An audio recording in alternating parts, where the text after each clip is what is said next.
The rain didn't so much fall as it seeped from the gray Auckland sky, soaking the shoulders of Dan's pearl snap shirt and dripping from the brim of his hat. He stood on the grassy rim of Mount Eden, looking at the city below, the sky tower poking the clouds like a lone needle. For most of his life, he'd lived under the big, dry, sun-blasted sky of the Alamo City, San Antonio. Now this.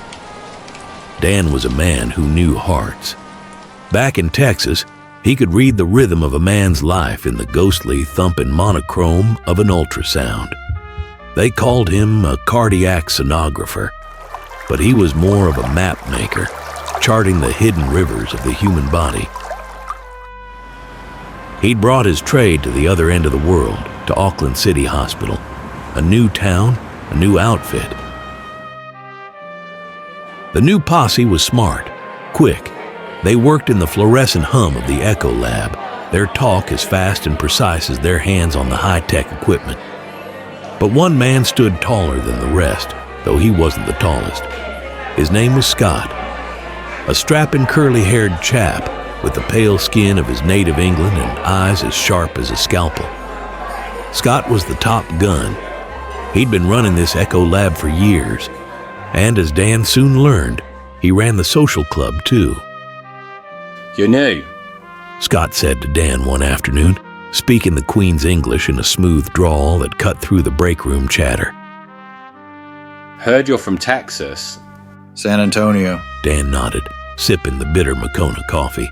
"Oh yes, cowboys, dust, barbecue." Scott chuckled. "A bit rustic. We're more civilized here." Dan just looked at him. We get by. It was then he heard the whispers, the annual staff potluck, the ham competition, and Scott. Scott was the undisputed king, Lavia told Dan in a hushed tone. His apricot mustard glaze is the stuff of legend. No one's come close, except Sam. He makes a mean ham too. Dan had seen the trophy. He'd seen the smug confidence in Scott's eyes. It reminded him of Tia Becky back home, who claimed her carnitas were blessed by the saints. This town, Dan reckoned, was a one-horse town when it came to slow-cooked pork. That night, Dan stood in his small flat. The rain drummed a lonely beat on the window. He was a long way from the dry heat and mesquite smoke of home. He opened his luggage. Tucked beneath his scrubs, wrapped in cloth, was a small volcanic stone molcajete and a dry bundle of chipotle peppers. He thought of his mom's slow-cooked ham, glazed not with apricot, but with piloncillo and ancho chili, studded with cloves. Smoked for 10 hours until the bone pulled clean.